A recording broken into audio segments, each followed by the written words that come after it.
Friends, स्वागत है आपका अपने इस पौराणिक कथा के चैनल पे। मैं अथर्व पांडे आपका स्वागत करता हूँ। आज हम बात करेंगे शिव जी और सती जी की विवाह के संबंध में।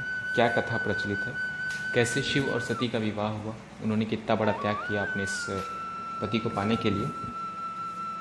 तो प्रजापति दक्ष की, ऐसा माना जाता है, कथा प्रचलित है कि प्रजापति दक्ष की कई पुत्रियाँ थीं। सभी पुत्रियां गुणवती थीं, फिर भी जैसे कहते हैं ना, इंसान के मन में संतोष नहीं रहता, वैसे प्रजापति दक्ष के मन में संतोष नहीं था। वो एक ऐसी पुत्री चाहते थे जो सर्वगुण संपन्न हो, सभी गुणों से युक्त हो, सभी कलाओं से युक्त हो। तो ऐसी मन में कामना लिए वो तपस्या कर रहे थे कि उन्हें एक ऐसी पुत्री मिले जो सर्वगुण संपन्न हो, जो गुणी हो। तो इस संदर्भ में वे तप करने लगे।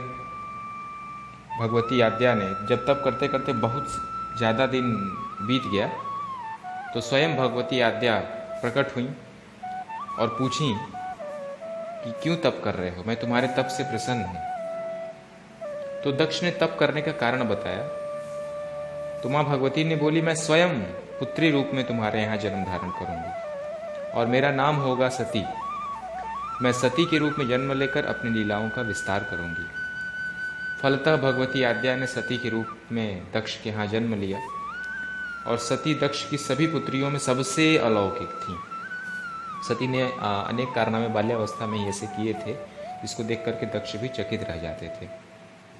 तो जब सती विवाह योग्य हुई तो दक्ष को उनके लिए वर की चिंता होने लगी। उन्होंने ब्रह्मा जी से इस विषय में परामर्श किया। तो ब्रह्मा जी ने कहा कि सती आद्या का अवतार है और आद्या आदि शक्ति और शिव आदि पुरुष है, तो इनके लिए शिव ही परफेक्ट हस्बैंड होंगे। तो सती के विवाह के लिए शिव ही योग्य और उचित वर हैं। दक्ष ने ब्रह्मा जी की बात मानकर सती का विवाह भगवान शिव के साथ कर दिया। सती कैलाश में जाकर भगवान शिव के साथ रहने लगी। भगवान जो शिव थे वो दक्ष जी के दामाद थे। किंतु एक ऐसी घटना घटित हो गई जिसके कारण दक्ष के हृदय में भगवान शिव के प्रति बैर और विरोध का भाव पैदा हो गया। इसके संदर्भ में और भी एक बात है कि एक बार देवलोक में ब्रह्मा ने धर्म के निरूपण के लिए एक सभा का आयोजन किया था। सभी बड़े बड़े देवता एक सभा में एकत्र हो गए। भगवान शिव भी इस सभा में बैठे थे। सभा मंडल में दक्ष का आगमन हुआ और दक्ष के आगमन पर दक्ष के सम्मान के लिए सभी देवता उठकर खड़े हो गए, परंतु भगवान शिव खड़े नहीं हुए। उन्होंने दक्ष को प्रणाम भी नहीं किया। तो ऐसा देखकर दक्ष के मन में ये उत्पन्न हुआ कि शिव जी उनका अपमान कर रहे हैं। तो ये देखकर दक्ष भगवान शिव को बदले की भावना से देखने लगे। मतलब वो हमेशा इस अवसर की तलाश में रहते थे कि कैसे इनसे बदला लिया जाए, अपने अपमान का बदला कैसे लिया जाए। उनके मन में एक ईर्ष्या की अग्नि जल उठी। वे उनसे बदला लेने के लिए समय और अवसर की प्रतीक्षा करने लगे। तो एक बार सती और शिव कैलाश पर्वत पर बैठे हुए परस्पर वार्तालाप कर रहे थे। उसी समय आकाश मार्ग से कई विमान कनखल की ओर जाते हुए दिखाई पड़े। सती ने उन विमानों को देखकर भगवान शिव से पूछा कि प्रभु, ये किसके विमान हैं और कहाँ जा रहे हैं? भगवान शंकर ने उत्तर दिया कि आपके पिता ने बहुत बड़े यज्ञ का आयोजन किया है। समस्त देवता और देवांगनाएं इस विमान में बैठकर उसी यज्ञ में सम्मिलित होने के लिए जा रहे हैं। इस पर सती ने फिर दूसरा प्रश्न किया कि क्या मेरे पिता आपको यज्ञ में सम्मिलित होने के लिए नहीं बुलाए? तो भगवान शंकर ने उत्तर दिया, आपके पिता मुझसे बैर रखते हैं, फिर वो मुझे क्यों बुलाएंगे? सती मन ही मन सोचने लगी कि यज्ञ के इस अवसर पर उनकी सभी बहनें आएंगी और बहुत दिन हुआ उनको अपनी बहनों से मिले, तो उन्हें जाना चाहिए। भगवान शिव ने कहा कि जो व्यक्ति हमें ना बुलाए उसके घर पे नहीं जाना चाहिए, क्योंकि शादी के बाद स्त्री का जो संबंध है वो पति से होता है, पिता के घर से नहीं रह जाता। परंतु सती नहीं मानी। वे गईं अपने पिता के घर।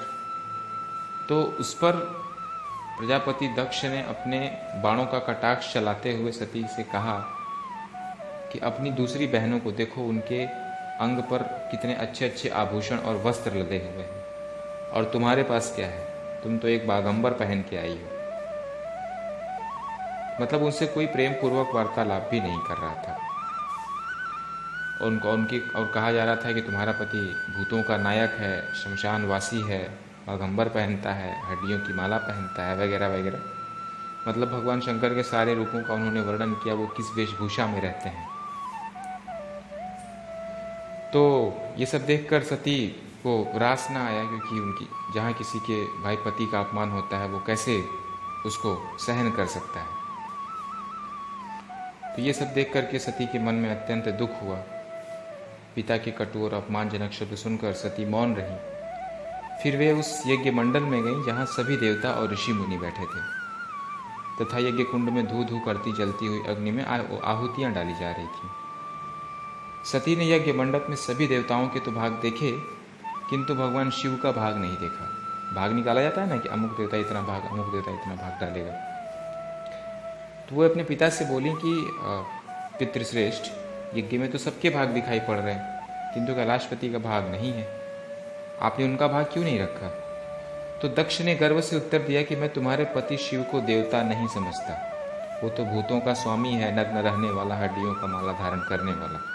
वो देवताओं के पंक्ति में बैठने के योग्य नहीं है, उसे कौन भाग देगा?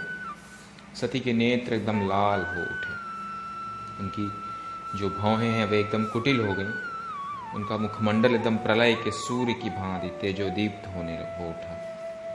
उस पीड़ा से तिल मिलाते हुए उन्होंने कहा कि मैं इन शब्दों को सुन कैसे रही हूँ, मुझे धिक्कार है उनकी पत्नी होने के पर। देवताओं, तुम्हें भी धिक्कार है कि तुम कैलाशपति के लिए इतने कटु वचन कैसे सुन रहे हो, जो मंगल के प्रतीक हैं, जो क्षण मात्र में संपूर्ण सृष्टि को नष्ट करने की शक्ति रखते हैं। वो मेरे स्वामी हैं। नारी के लिए उसका पति ही स्वर्ग होता है, और जो नारी अपने पति के लिए अपमानजनक शब्दों को सुनती है उसे नरक में जाना पड़ता है। हे पृथ्वी, हे आकाश, हे देवताओं, सुनो, तुम भी सुनो। मेरे पिता ने मेरे स्वामी का अपमान किया, मैं अब एक क्षण भी जीवित नहीं रहना चाहती। सती अपने कथन को समाप्त करते हुए यज्ञ कुंड में कूद पड़ी। तो मैं आपको एक बात बताना भूल गया कि जब सती जा रही थी अपने पिता के घर, तो भगवान शिव ने उनके पीछे अपना एक गण वीरभद्र भेज दिया था। जब सती जलने लगी तो यह देखकर वीरभद्र एकदम कांप उठा, क्रोध से लाल हो गया, और क्रोध में आके उसने प्रजापति दक्ष का मस्तक काट कर फेंक दिया। ये समाचार भगवान शिव के कानों में पड़ा। वे प्रचंड आंधी की भांति कनखल जा पहुंचे, और सती के जले हुए शरीर को लेकर वो दर दर भटकते रहे, और वो अपने आप को भूल गए। कई वर्षों तक वो दर दर भटकते रहे। सती के प्रेम ने उन्हें एकदम मादक बना दिया था। वो प्रेम में एकदम डूब गए थे। जिन्होंने काम पर विजय प्राप्त की वो भी आज प्रेम में खो गए थे, बेसुध हो गए थे। भगवान शिव के उन्मत्ता को देखकर विष्णुदेव ने सुदर्शन चक्र से सती के शरीर को खंडित करना शुरू किया, जगह जगह खंडित करना शुरू किया, क्योंकि उनके इस क्रियाकलाप से पृथ्वी रुक गई, हवा रुक गई, जल का प्रवाह रुक गया, देवताओं की सांसें रुक गईं, सृष्टि व्याकुल हो गई। सृष्टि के प्राणी पुकारने लगे, त्राहि माम, त्राहि माम। जब ये भयानक संकट उपस्थित हो गया तब विष्णुदेव ने अपने सुदर्शन चक्र से सती के अंग काट काट कर गिराने लगे, और ये अंग जहां जहां गिरे वहीं पे 51 जगह उन्होंने यज्ञ को गिराया, और जहां जहां अंग गिरे वहां पे शक्तिपीठों की स्थापना हुई। आज भारत में 52 शक्तिपीठ हैं। जब उनके सभी अंग समाप्त हो गए, कटकर गिर गए, तो फिर भगवान शंकर अपने पुनर्रूप में आए और वो सृष्टि के कार्य करने लगे। और जिन जिन स्थानों पर सती की पूजा होती है, उपासना होती है, जिन जिन जगहों पे उनके गिरे अंग, उन जगहों पे सती की पूजा भी की जाती है, स्वयं सती का साक्षात रूप मानकर। तो मित्रों, इस छोटे से लेक्चर के माध्यम से आशा करता हूँ मैं आपको ये बताने में सफल रहा हूँगा शिव और सती जी का विवाह कैसे हो। तो फ्रेंड्स, स्वागत है आपका अपने इस पौराणिक कथा के चैनल पे।